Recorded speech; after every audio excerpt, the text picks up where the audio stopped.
Hey guys, welcome to another episode of Foreplay Fireside. I'm here with Luke Thorburg from Bolt Marketing. And we're going to be talking about how to stop the scroll. I think this is an awesome topic to talk about. You need to stop the scroll in order for everything else to happen with your marketing. So I'm excited to learn a little bit more about how to do that. Back a few years ago, it was actually probably pretty easy to stop the scroll, but ads these days are extremely competitive, and I think it's becoming extremely important to learn how to do that very well, right? In the sea of organic content that's out there and the sea of incredible ads, how do you stop the scroll in 2025? So, yeah, let's talk about it, Luke. What's up? What's up, Jack? Thank you so much for having me today. Thank you for joining us. Awesome. Yeah. Anyone who doesn't know me, anyone who's first time coming across me, I'm founder of two different agencies that kind of act as one, more of like brands underneath the parent brand. One of them is Bolt. Bolt is a performance creative agency. Do everything from your run of the mill UGC agency to media buying, full service, partner up with a small amount of brands. And then a project that we've been working on for the last year here that's been growing like crazy is an arm that we call 203 Media. And what they do is alternative ad styles, right? And the whole hypothesis behind making this agency and this offer was everyone is offering UGC, everyone is running UGC at scale, and the consumer is starting to get to the point where they're getting more sophisticated, and they're not locking in on any video that comes across their feed anymore. They're not just going to watch every UGC and believe it. People understand that this stuff is scripted, and people understand that people are paying these people to say this stuff about their brand, and that authenticity that used to drive social media and used to drive brands outsized returns on these social media platforms isn't there anymore, which is leading brands to start looking at these different ways that they can connect with the consumer without having to, send their product to 100 different influencers or creators that no one actually ends up believing anyways. So that's where 203 came from. And really what we've leaned into is two major channels right now, which is expanding some stuff I might be able to talk about a little bit here. But one is a man on the street or woman on the street style of content where we're actually interviewing real people and showcasing their product in real time to people and then capturing authentic reactions. Because again, the biggest issue with a lot of this UGC content, everyone knows it's scripted, everyone knows it's fake, everyone knows that it doesn't work. Like if you get to any level of sophistication with your buyer, they're not falling for that traditional style of UGC anymore. So what did we do is we said, hey, let's go actually onto the streets and find real people and have them rate your product in real time, have them try that product in real time, record that reaction, cut it up, and then actually run it as an ad. And then we found that people are much more likely to believe a real person than a obvious UGC creator or an obvious influencer that's just being paid for by the brand. Nice. This is going to come... Jake, I think I lost you for a second. You're paused. Oh, yeah? You can't hear me?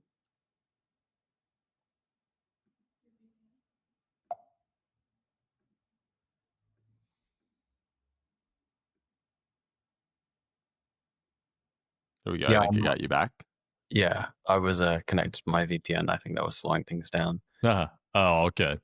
This might be a little Welcome too back. but I love the idea of that ad creative style. Do you have any examples? Yes, I do have some examples I'd be more than happy to pull up. We've gotten really, really, really good feedback from brands. Like we've actually had much more demand for this offer than we've been able to service. We've done some wait listing. We're pretty much caught up now. But some of the biggest brands in the space, for example, Dr. Squatch, Avi, we just signed just today. Tom Holland dropped a non-alcoholic beer brand that we just finalized an agreement with. Goalie, Magic Spoon, kind of the list goes on. Anyone who's like a D2C titan that is known for really running ads and e-com, and being thought leaders in the space, have been like flooding to this style of offer. So yeah, I'm more than happy to get some examples up really quick. I'm just going to go into our chat, Jack, and pull up some of the ones that I sent to you. Nice. And we can get a little bit more set up with this. We're playing with actually doing like pop-up venues and booths and things like that, and actually going to different types of events. And let me screen share, and then all the way down to like that really raw, organic person on the street. So let me pull this up. See it? Yeah, I see it. I'm not quite sure how well audio is going to share over, but Men only want one thing. Dr. Squatch. Oh, they smell great. Oh, I'm reborn. Succulents? I'd be like licking my armpit. I hate that I love it so much. I use Dr. Squatch. It's awesome. Dr. Squash, amazing. The best deodorant in the world, Dr. Squatch. One of the cleanest soaps or deodorants on the market. Everyone knows that you gotta smell like Dr. Squatch. I love Dr. Squash. Do you find that it's effective? I'll get all the girls. It smells how you want to smell. I don't have sweaty armpits. Yeah, it don't make my armpits itch. This is the deodorant I used this morning. It smells fantastic. Very refreshing. It felt like it woke me up when I was washing my hands with it. I'm a new man. With this one, you can keep it up. I mean, no amount of well scripted, sanitized UGC is ever going to compare in authenticity to the people of New York actually, who are using the product, trying the product right there in real time, and giving their reaction. I mean, look at this guy, cowboy, with his shirt off in the middle of park in New York. But yeah, it's definitely a fun new content style. And again, I think that's why a lot of brands have really been rushing to it as far as getting some new diversity within their ad account, right? Like they've got UGC, they have UGC agencies, they work with creators. And don't get me wrong, like that stuff's always going to have, some level of a piece of the pie, but this is a way that they can actually spice things up and try something completely different. That's awesome. I'd love to ask, how did you land on this hook? And did you test any others? That fun, like, little blurring and then animating in the people in that first shot. Yeah. I mean, I wish I could say I'm like the only one who is actually making this, right? And so how they land on the hook, I'm not quite sure. But one thing that we do is we typically look for the best reactions possible. And then we want to try to put that towards the front of the video, right? Sometimes we like to have a little bit of an intro, right? Just like you're seeing right here. But oftentimes we'll just find like, some very eccentric person like the cowboy. Where was he at? Somewhere in this video. And we'll put that at the very front of the video, and that will be enough to stop the scroll. Or, just like people do with organic content, like they'll find the part of the situation with the most tension or with the most draw to it, right, to get people to start the video, and then obviously they'll watch all the way through and get to the marketing message, and then obviously a call to action at the end to try to get them to convert. So Nice. a lot of those ad principles that still apply in other formats. We're just trying to ramp up authenticity, especially like I'm sure a lot of the conversations that you've been having on here over the past few months have been like, how can we scale things up with AI, right? Don't get me wrong. I love AI. We're trying to implement it into every part of our business. We're trying to implement it into every part of our ad process. But as more and more AI slop goes into the ecosystem, the more that the stuff that can't be made with AI is going to stand out. And I think that's where we're really starting to lean. It's like, it's not going to be, we're not going to make 100 of these a day, right? But at the same time, the styles of content that we're making are going to be things that you can't necessarily just reproduce with AI. And they're going to be things that stand out amongst AI, right? So that's where we're really trying to go. Obviously, we're trying to use AI to make things as efficient as possible. We're really trying to go into these formats that AI is going to have a little bit more trouble catching than like UGC talking head in my bedroom. Right. So from a video like this, I mean, we probably had 10, 12 different street interviews in this one video. How many separate ads do you get out of all of that content? Do you use them for the brands you work with? So is this edit made by your team? Yeah, this type of edit is something that our team makes and something that our team actually delivers on. Typically, the way it works, and like there's exceptions, we'll have some videos that are going to have more interviews than others. We're going to have some videos that have an intro. We're going to have some videos that might have a little bit more staging than others. But typically, what a video consists of, it's like 2 to 3 interviews that we're going to mash together, take the best pieces, take the best responses, put them together to deliver a final ad. And then I'll tell you one of the biggest, I think, one of the most valuable pieces of this is brands can implement this stuff into their content library in a lot of different places, right? So it's like not only is it final ads that you can plug into your account, and we've seen really great numbers as far as being able to stop the scroll, but they can also use it as the social proof element in their other video ads in the future, right? And that's like a big piece that we see brands like Dr. Squatch do. Like, yeah, they'll run some plug and play ads from us, but we'll see like, little pieces of our content being circulated through hundreds of different, like maybe UGC or like AI voiceover style ads. Whenever they want to express that there's real social proof, there's no better place than you can go than find real people. Right. Yeah, good shout, hey. And hey, it could exist on their timeline as organic social media content as well. I've always wondered what it would look like if a brand like took a street interview strategy to their whole organic social media. I imagine there'd probably be a lot of north side in terms of like the viral potential of those videos versus, I don't know, generic social media posts, right? Yeah. I know some brands that are really leaning into it. Off the top of my head, a brand that we work with, Knobs. So it's like a toothpaste tablet. It's really viral on TikTok Shop. They run a ton of this stuff as their TikTok Shop organic presence because it gets really good reach. And a lot of the brands that we work with, some of them don't run ads at all.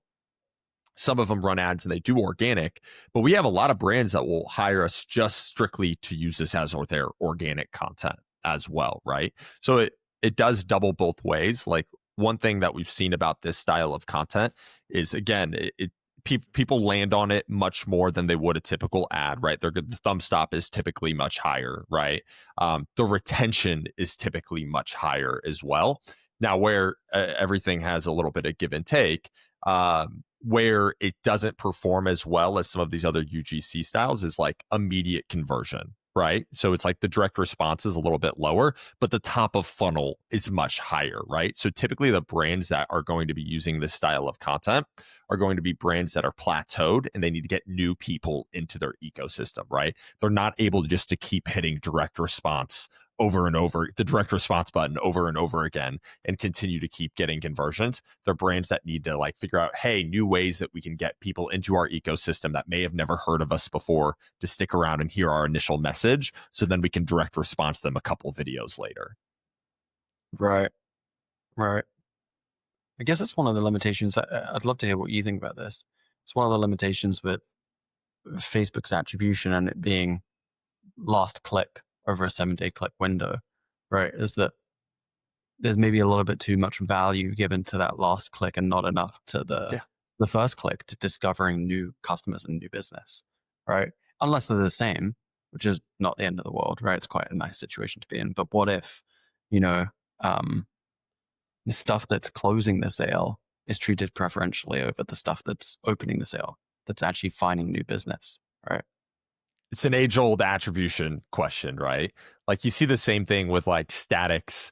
You see the same thing with like the UGC versus static conversation, for example. Like oftentimes, if you have really strong UGC in your account, your statics are going to be showing an outsized ROAS. It's going to be showing a really good ROAS because what they do is they watch the UGC ad. They're like, oh, this product looks great, right? They scroll. And then whenever we get back to another static ad that retargets them and it hits on a very specific objection, a very specific pain point, maybe it just establishes a little bit more social proof, that's typically going to be the thing that pushes them over the line and actually gets them to convert. Well, then people are going to look at that and be like, oh, well, my static ads are performing way better than my video ads. Why would I not just dump money into all my static ads? And then as soon as they do that, the ROAS starts tanking because what people don't realize at the end of the day, ads are going to be an ecosystem. They're not something that's just binary working by themselves. It's going to be something that's going to be working together to drive across that conversion. Yeah, I couldn't agree more. When I have conversations with brands, one of the number one things I say is that the term ROAS is a little bit misleading, right? Because what would ROAS look like if your website took 8 seconds to load? Yeah. Right? Probably wouldn't look that Horrible. good. People would back out and carry on watching funny cat videos because they'd be looking at a white screen for too long. So that's not return on ad spend. It's return on, I don't know, your investment into your website. And there's a bunch of, I guess, web development agencies out there that, will testify to the fact that your ROAS will improve if your website's better, if your conversion rate's better, and so on and so forth. So there's 1,000 different pieces of the puzzle, slices of the pie that go into the performance of your advertising. Because really your advertising is just paid amplification of your media to people who are likely to engage with your ad and purchase your product in D2C. So yeah, everything needs to work. It's not just the ad, right? Or the one ad, right? Like the static. It has to be the entire funnel, right? Finding new business, closing that business, and everything that's in between, right? 100%. I mean, at the end of the day, like there's a ton of variables that go into this. Ads and offer are obviously like the biggest one, in my opinion. It's like I've seen really basic generic websites, even ones that don't load quickly, right? Or as quickly as they should, right? If it gets ridiculous at the end of the day, then, maybe it's going to cause some issues. But at the end of the day, if you have an amazing product and you have an amazing ad, like you're probably going to drive conversions, and then all this other stuff is just going to help and contribute. And then if you sum up a bunch of 5 and 10% increases, then of course you're going to have a completely different business. But that's exactly what they are. They're like, a couple of percentages here, a couple of percentages here, adding up into a whole figure. Right. Yeah. I couldn't agree more on offer as well. Like that combination of product and promotion. If you don't have a good offer, something that people actually want to buy, it might be tricky. Right. Awesome. So back to stopping the scroll. Are there any other formats that you think are worth paying attention to? Yeah, I think skits are doing really, really well right now. I should be able to get an example of that as well. Let me pull one up. I'll use my one of my favorite tools, Foreplay, to find a skit example here. Awesome. Skits are working really, really well. We're seeing them work incredibly well on TikTok Shop as well. But we're also seeing them start working really, really well as ads. So that's another one that we're working on. We're seeing podcasts work really, really well.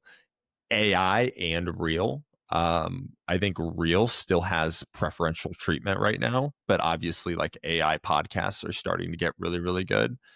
And let me pull up that skit example. And then from there, I'll go into some other ones as well.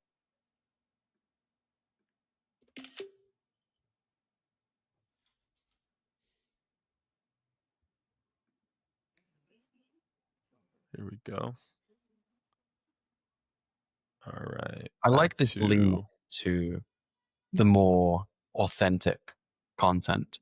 I don't have a problem ethically or anything really with AI generated content. I think some of it's great. I'm sure you saw that Kalshi ad or the gorillas and Sasquatches. I think it's sick. I think it's great. And if people want to buy off the back of that sort of content, then great. But I do think that it gets a little fuzzy when it's obviously AI and when burning consumer trust with all these fake reviews for the product. I actually also I'm not sure if it is, but I'm pretty sure it's illegal. So if it's not right, illegal but unenforced, right? Right. Yeah, I mean, I've seen both sides of the coin here. I've worked with really large major companies that care and care about like every little ethical detail just because they're at much higher risk of being sued. I'm not saying that they're like morally superior by any means, but versus like, hey, I'm an 18-year-old who figured out a way to arbitrage the difference between a Facebook ad and the margin on my product, who will go completely AI generated from end to end. Like the product image is AI generated, you know, the ads AI generated, the reviews definitely are AI generated through and through. One thing where I think a lot of this AI generated content is gonna start nestling, and it's hard not to talk about it, right? Is I saw a take on this on X that I thought was really great. That not everyone is going to be a high quality, sophisticated viewer. And therefore, we definitely don't need to give everyone high quality, sophisticated content. So basically saying like, if you just want to like drool and look at your screen and not like really care about how good the content is, you just are brain rotting, you know, I think would be a Gen Z term of using. It's like, well, then we'll give you brain rot AI content, where if you're like a premium brand that wants premium customers, then you're probably going to want some premium content. And then there's going to be a lot of brands that find a little bit of a mixed use case somewhere in between. Like, for example, you know, if you need some very specific B-roll that you're not going to be able to go get, or you're in a pinch, you know, and you just need 2-second clip of something that would cost $10,000 for you to actually get in real life, well, then there's going to be like a little use case there as well. So, yeah, it's definitely going into an exciting direction, and I think there's going to be a use case for it, but there's always going to be a use case for the premium stuff too. Yeah, I couldn't agree more. Yeah, let's go and let's take a look. This is like another style that we're seeing perform really, really well, which is skits, and this is by Cupid. And Cupid is one of the best in the street interview space. We actually don't work with them, but they've definitely been a big inspiration for a lot of our methodology and like the types of content that we're using. But you know, they're using like these like real life POV scenarios. Hey, how's it going? Good, how are you? Great. You look amazing. Thank you, you smell good. Thanks. What cologne is that? Oh, it's nothing. Don't worry about it. I've never smelled something before. Are you hungry? You want to order some food? You get the point though, right? Like it's much different than anything that you would see from like a UGC agency, right? Like this is real, it's organic.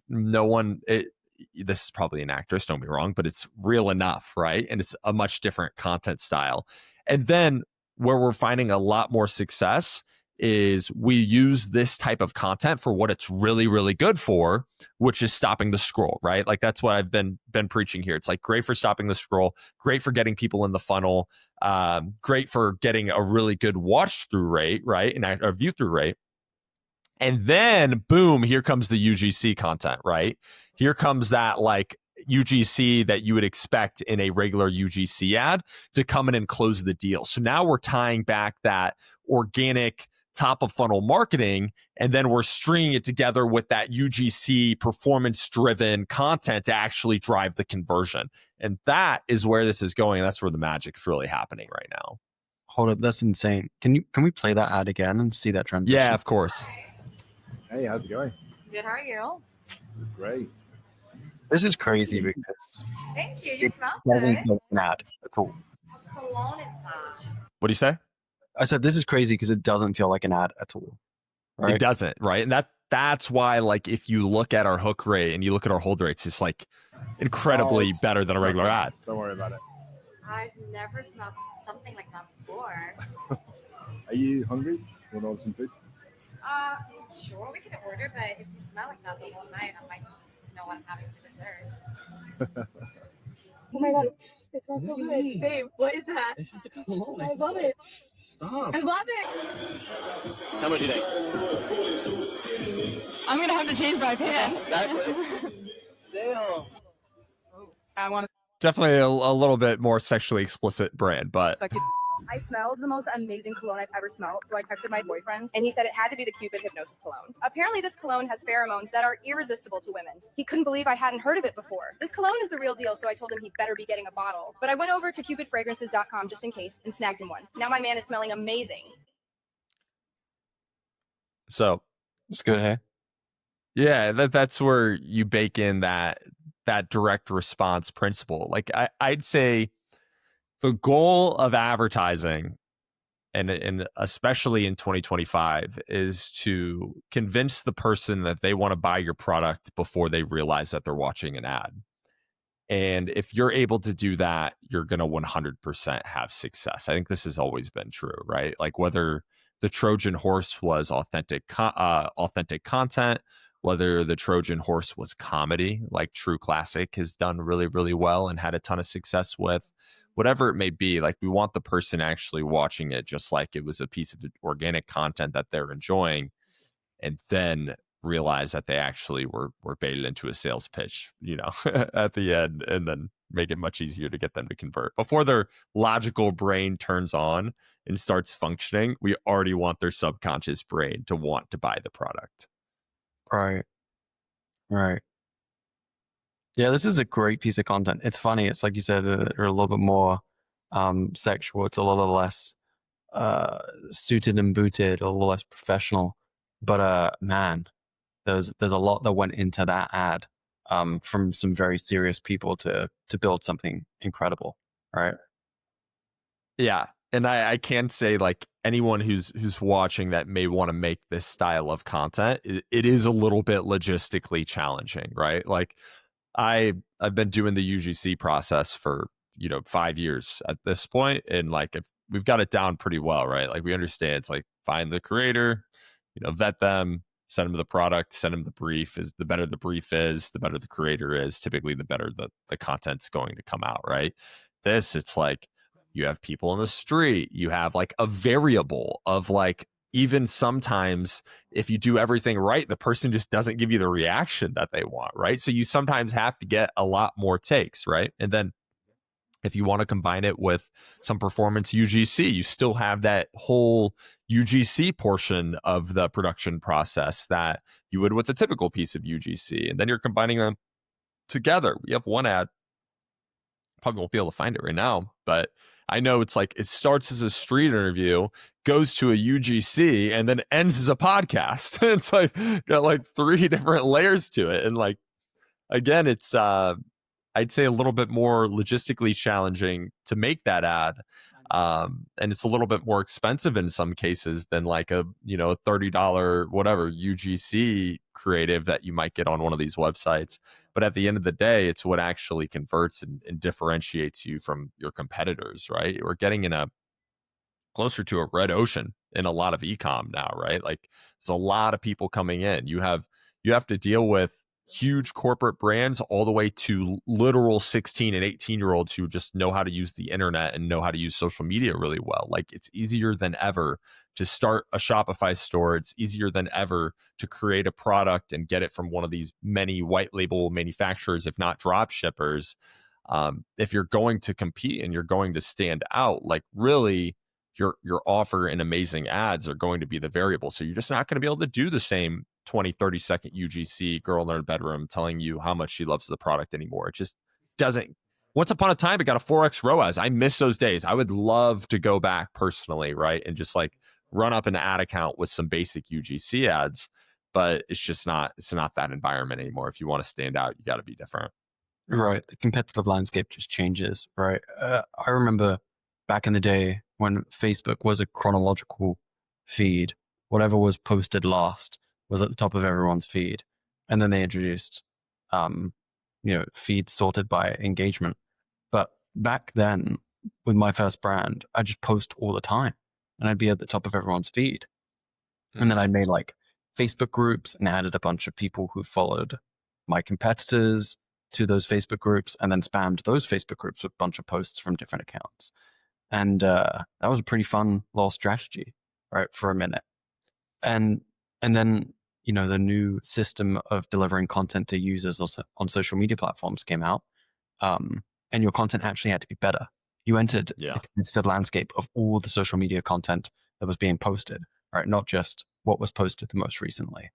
So you had to post really great content. I don't know if you're like a legal services business, pretty hard to compete against a funny cat video, right? Almost impossible. So ads, right? That's the solution. Pay to reach my target customer. But now ads are competitive. The same way organic became brutally competitive. There's so much arbitrage in ads. There's so much opportunity in ads that ads are equally just as competitive now. So just a little image ad or a UGC ad from somebody advocating for your product might not be enough to cut it today. Yeah, yeah. I'll tell you where I think this is going to, right? And I think a lot of people are seeing this again as AI gets better. AI is getting better faster, right? Like it's not just getting better, it's getting better rapidly faster, right? Which is like a little bit terrifying to think about, right?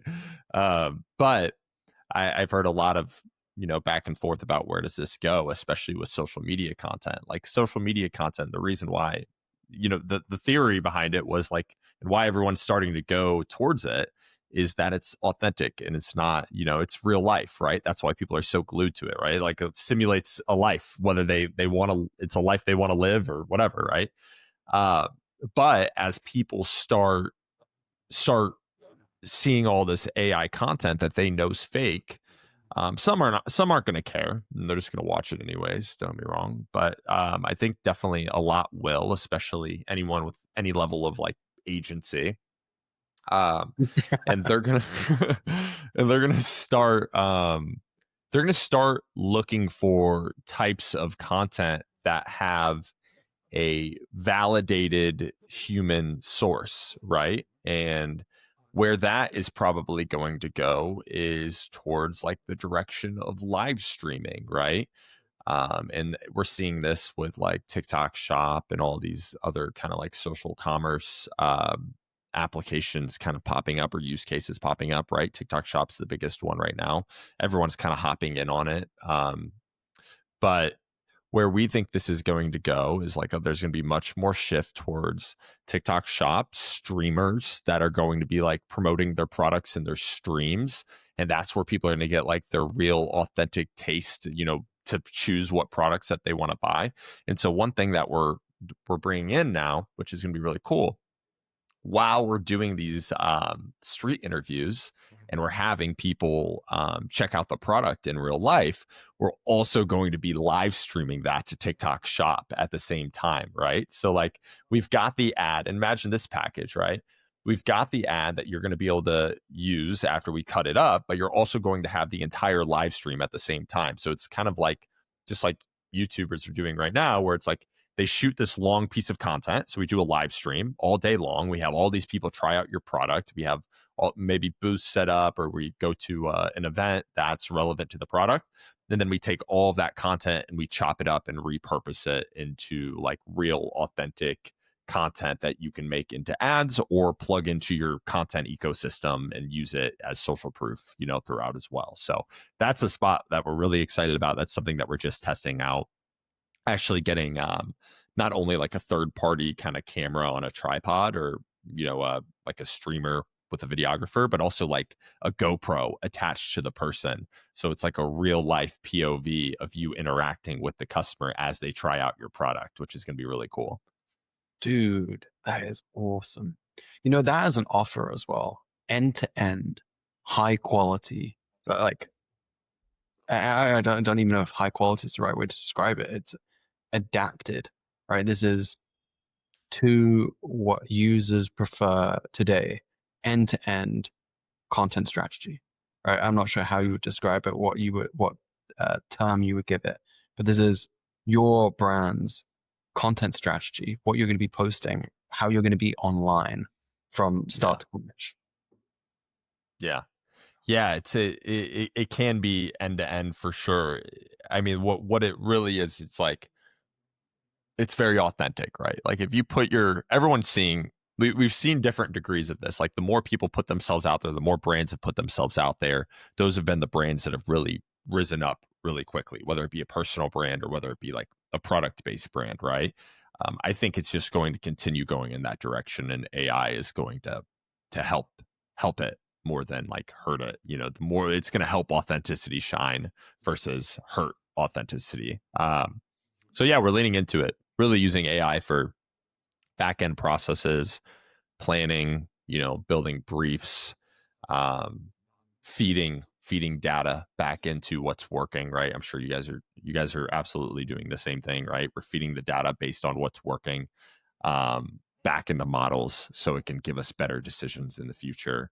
But outside of that, like the actual content, we're trying to go as authentic as possible, and we're actually shooting it. And that's the way we've been leaning.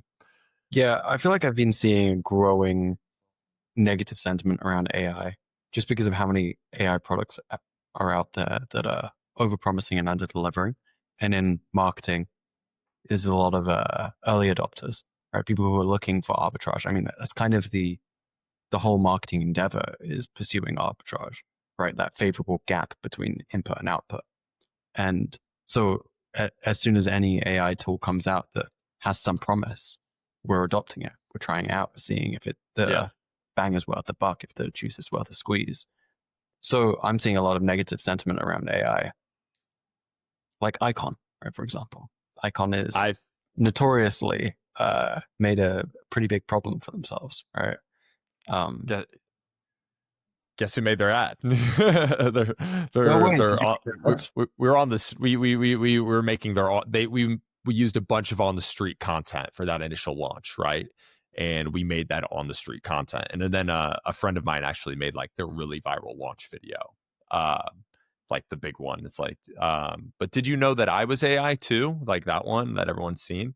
My buddy made that, and then we made their short form, like vertical video, man on the street style ads for them. But yeah, it's been a problem. I was just in their offices. I'm friends with a lot of people that are there. I was just there. I was in their office 2 days ago, and they are pivoting well. But yeah, they're the exact example of what you're talking about. Like they tried to get all this mind share. They tried to basically launch a product before the tech was really there, hoping that the tech is going to be there. And that's really their big gamble right now, which is they've launched a product. It's definitely not there yet, but can they stay in the fight for another 6 months until the technology catches up, and then they're the first one there and everyone knows about them? But then the other possibility is that by then everybody hates them and wants nothing to do with them, and even if the tech is there, nobody wants nobody wants anything to do with them, right? And someone else is going to come in, and swallow up the all of the market, right? Which you guys have seen, like there's been a lot of examples of this. Like, there's the person who's in first taking all the headwind, taking all the beatings of establishing the new market, just for someone to, draft up behind them and shoot past. And then the second person right behind them all of a sudden is in first, right? So yeah, we'll see if they can survive and advance, but that's an exact example of that. It's like, there's been very few companies right now that have launched an AI product that have been able to create something that surpasses just like basic ChatGPT with good prompting, right?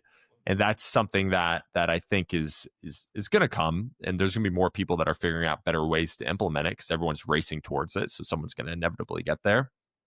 But there's been so many companies who have been like, we are AI enabled, or we are all AI, and then the product just doesn't do what it claims at all. Right. You only get one first impression, right? You wonder how much the market is put off from individual products, but then put off from AI in general. And it's a bit of a shame, that there's some people that are put off from AI in general. Right? Don't get me wrong, authenticity matters, but there's just so much. There's so much in AI that isn't just the overpromising under delivering. And yeah, who knows? Hopefully they can sort it out. They can keep some of that market share as they fix the product. Yeah, I don't know. You know what was interesting? Do you remember when ChatGPT came out with the generate images and the like marketing internet just broke? Right, there were already hundreds of AI generated image apps out there. Some of them funded with millions. right? I think there's adcreative.ai or something. It's one of the big ones. But as soon as ChatGPT came out with this, the internet just blew up, right? Everyone was like, wow, I can do this thing. I can make ads in a few minutes. I think it's lost some of the magic now. I heard some things. I haven't really been generating any ads in ChatGPT, but I heard that the quality's not there anymore. I'm not sure. But I think the reason that happened, maybe it's partly because ChatGPT has penetration and no one's adopting all of the tools to see if they work. But I think a big part of the reason why it made so much noise is because finally someone was fulfilling on the promise, right? Mhm. It could actually do the thing and do the thing pretty well in a reasonable time frame, right? Like it took like 3 to 5 minutes to generate an image, right? And you got something that you could probably use, right? I don't know, 8 out of 10 times, right? Yeah, that's a great take. I didn't think about that. I rode that wave. I made some content on it. I mean, it did very, very well. I mean, everyone, if you basically just posted about that, like it did really well because everyone was so hungry for it at that time. But yeah, no, it did do something that I think not a lot of people have seen with a lot of these other apps. And at the end of the day, even if it's not perfect, it got us a lot closer to where we were before. And even if it wasn't a perfect generation, it's something where you can take a graphic designer and touch it up and finish it, right? And the ways that we've really used AI, because like, don't get me wrong, even though we're leaning into this authentic content style very heavily, like we use a ton of AI, especially if it comes to just like UGC creation. And at the end of the day, I'm a business person and I want to use the thing that's most effective and makes money. So I'm not like, I don't have an agenda one way or the other. And I definitely do utilize both of them.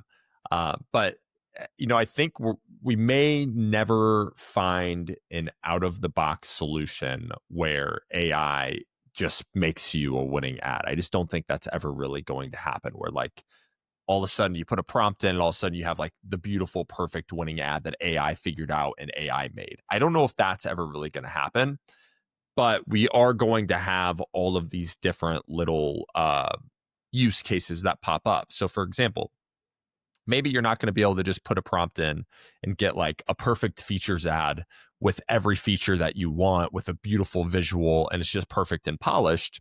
Maybe not, but you can put a product in there and get a really good background and you can do some really good creative research that gives you some features that you can use. And you can put all of that together with a creative strategist to make something really quick in a really efficient manner.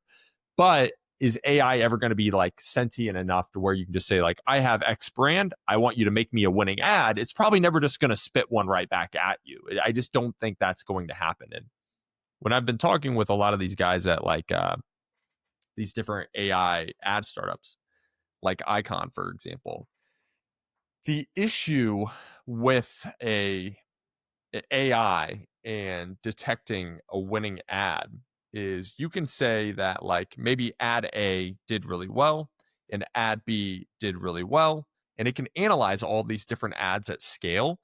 But there's typically one or two little things about each ad that actually make it a winner. And then there's a lot of stuff that is either just okay or it might even be bad. And the issue with these models is taking in everything all simultaneously from thousands of ads that it thinks are winners and then overlapping all of their characteristics, whether those are the contribution to that ad being a winner or not. And then what you're getting out of it is just like a big gray mess and blob. And that's where a lot of these companies, I've been talking to a lot of these AI tech startups, is like they've had a lot of trouble, I think, finding that intersection of art and science and figuring out a way to automate it. Like that's the biggest thing that they haven't even figured out a way to start tackling that problem yet, which is, yeah, we can give it a ton of data, but then there's also like taste. And there's like a human perception to taste. And it also changes like in real time based on who the person is and based on who's actually like in the driver's seat of making that creative. And they've had a lot of time or a lot of trouble putting those two things together. Yeah, we can feed all this data into the model and yeah, it can spit something out. But at the same time, it's not necessarily it's not necessarily something that drives conversions or taste. It's hard to describe, like the intersection that I'm talking about. Do you see where I'm pointing to at least? Yeah, of course. No, I couldn't agree more. I think that, and I couldn't agree more with what you're saying about, I don't think we're going to be able to put into AI to make a winning ad, because the reality is that the ad is going into the market. It's going to compete against all the other ads. And there's so much more to that ad's performance than just the media, right? There's the offer, which we were speaking about before. Is the offer strong enough? The offer, maybe the AI generation tool is going to make an offer in that ad that you now have to go and build into your Shopify store in order for you to launch the winning ad. Hey, that would be cool. But still, a big part of the offer is the product. Are you going to TikTok shops, for example? We were talking about TikTok shops earlier, and they're going to recommend a bunch of products that you probably don't sell. Hey, these products are hot right now, right? They're not saying, hey, well, they are, but they're not saying run a flash sale, right? They're actually saying, change your entire core offering. This product is working right now, so why don't you sell this product? It's like, I can't sell that product. We don't sell those products. So I think that's interesting, right? There's so much more. There are more variables, right, than just the ad. So to say that the platform's going to produce it, an AI generation tool is going to produce the winning ad, when there's more things that need to work for the ad to work. The other thing I think with these AI generation tools is that there's really, in my mind, three places where that ad has to compete and win, right? And it's the expectation from the user, the expectation from the stakeholders, and the expectation from the market. The expectation from the market is when it enters that market competition, is it fulfilling the requirements to make them click, to make them buy, right? But you've also got the user's expectation. I've generated an ad, image ad, video ad, whatever it happens to be, and it's met my baseline for what I think is success. I'm accepting this ad, right? So when people start using ChatGPT and they were generating ads and it was working, right? They were surprised and they were happy, and it worked, right? It was fulfilling the promise. And then when people are using Google VO and it's working and they're making fun content, they're surprised and they're happy and they've got a product. It's meeting the user's expectation. Stakeholders, you can like the content that you've generated in ChatGPT or VO or whatever AI generation tool it is, but does the brand like it? Super important, right? Because you can't just make something that only you like and you're serving brands and they don't like it. They don't want to take it to market. If it's met those two and then it goes to the market and it doesn't work, then oh well, we tried our best, but at least everyone liked the input. But ideally, at the end of the day, it doesn't just meet your expectation, doesn't just meet the stakeholders' expectation, it also meets the market's expectation. It works, right? And yeah, I think there's so much that goes into that. Just that first one, meeting the user's expectation, is a win, right? But it has to go all the way. I think a big piece too is like these models, and just kind of building on what you're saying, is like these models also work on, or they base their output on what's worked in the past. And I this will go more towards like the authenticity thing too. But really the big way to stand out in the market is to do something that's not currently being done, right? And so I think that's where like a big lag with AI is always going to be with creatives, and always going to have a spot for like a really dialed creative strategist as well, is to be able to look at something, maybe use a little bit of their personal taste and do something that hasn't been done before in the market, right? Then really differentiate yourself. So yeah, it's gonna be a fun every 6 months is fun, I think, in advertising and e-commerce and SaaS. But I think it's going to be another really fun 6 months as we buckle up into Q4 of this next year. I couldn't agree more. You know, it'd be cool, some sort of forward-looking tool, some sort of crystal ball that looks at what's going viral right now on TikTok. It's just started to go viral on TikTok or on Instagram or wherever it is, but it's just getting there. It's starting to catch, some wind in the sails. I think people try. I just don't think anyone's been able to do it. I think people try. I think it's just like, I think it's really hard to do. And I think an issue with the platform is like they try to put up a wall to a degree on some of that as well, right? But I mean, I feel like someone would have done that by now if it was possible, or people try. I think there's tools. I just don't think there's any good tools. Right. Maybe we need to build it. Who knows? Let's go. Let's go ahead and build it. Awesome. Guys, does anybody have any questions before we wrap up here? We've just got a couple messages. Nah, it doesn't look like we have any questions. Guys, we have 3 minutes left. If you want to slip in a question before we wrap up, now is the time. Luke, while we wrap up, where can people find you? Best spot to get a hold of me is Instagram. My full name, if you just type in my full name, Luke Thorburg, you'll find me there. I make a ton of content on TikTok. I've been on a little bit of a hiatus, but that's like my biggest platform. That's where I make a majority of my content, and I've got my biggest following there. But Instagram, I'd say, is my spot that I'm really focusing my attention on right now. That's the best place to get in touch with me and actually, get a DM responded to. TikTok's a little bit Wild West. Awesome. Okay, I just posted your Instagram in the chat. And if anyone wants to get in contact with Luke, he'll be on our next newsletter, and you'll see information to get in contact with his team at Bolt Marketing. Awesome. Jack, thank you so much for having me. It's been an absolute pleasure. Thank you, Luke. Yeah, it was great. I'm going to come down to Peru. We'll hang out. I'll be back in 2 weeks. I'll be in the States for the next Nice. 2 weeks, visiting Nashville. Should be fun. Nice. Yeah, then I'll be back in Peru. You're flying up from Peru to Nashville, Tennessee. That's that's the route that you took. Yeah. Be there for 2 weeks. Looking forward to it. Awesome. Listen to some country music. Should be fun. It's a great time, by the way. It's a great time. I love Nashville. It's just like a funny trip itinerary is all. Awesome. Yeah. All right. Thank you, Luke. Thanks everyone for joining. Talk soon.